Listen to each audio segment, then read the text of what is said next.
Action SA ondersoek beweringe van moontlike betrokkenheid by die Tshwane Metro by tenderprosesse en Showmax aan die einde van April gegroet.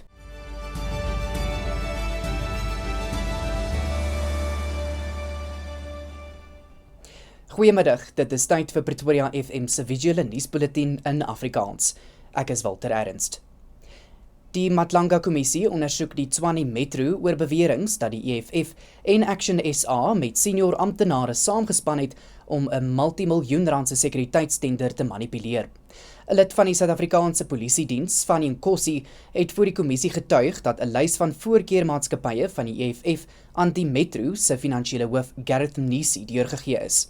Nkosi het ook sy eie voorkeurmaatskappye voorgelê, wat aan sy broer behoort insluit. Action SA sê intussen hy noem beweringe wat by die Matlanga Kommissie van ondersoek oor die moontlike betrokkenheid van die Tshwane Metro by tenderprosesse baie ernstig op. Die VF+ sê hulle is bekommerd oor moontlike brandstoftekorte in Suid-Afrika, ondanks die Departement van Minerale en Petroleumhulpbronne se versekering dat voldoende voorraad beskikbaar is. Volgens die party het onafhanklike handelaars en multinasjonale agentskappe probleme om genoeg brandstof te kry en sommige vulstasies se voorrade is reeds op.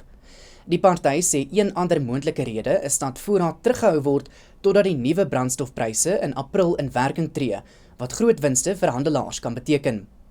Die VF+ waarsku dat tekorte, of dit nou kunsmatig geskep of werklik is, ernstige ekonomiese skade kan aanrig.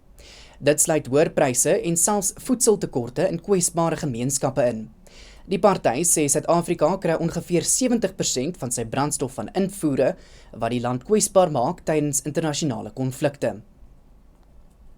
Die polisie in die Wes-Kaap berei tans 'n spesiale span beamptes saam met die Suid-Afrikaanse Nasionale Weermag en die Suid-Afrikaanse Polisiediens voor vir oefeninge in gebiede met hoë misdaadsyfers in die provinsie.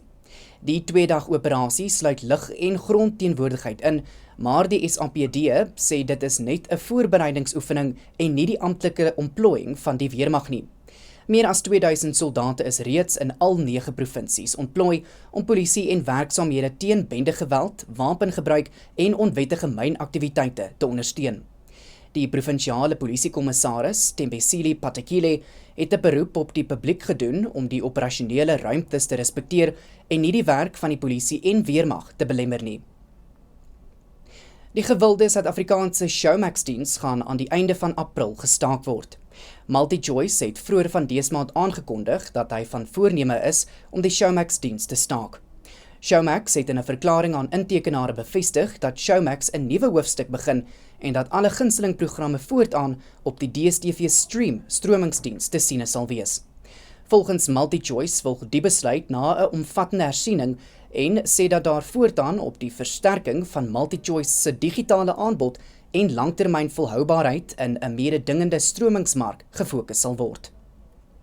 Die VSA-president Donald Trump het bondgenote van die Noord-Atlantiese Verdragsorganisasie daarvan beskuldig dat hulle 'n groot fout gemaak het deur nie Amerika te help om die straat van Hormuz te beveilig tydens sy konflik met Iran nie.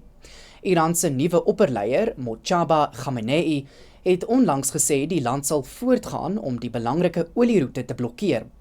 Verskeie lande, insluitend die Verenigde Koninkryk, Duitsland, Pole en Spanje, het deelname aan 'n militêre sending van die hand gewys en beklemtoon dat dit nie hul oorlog is nie.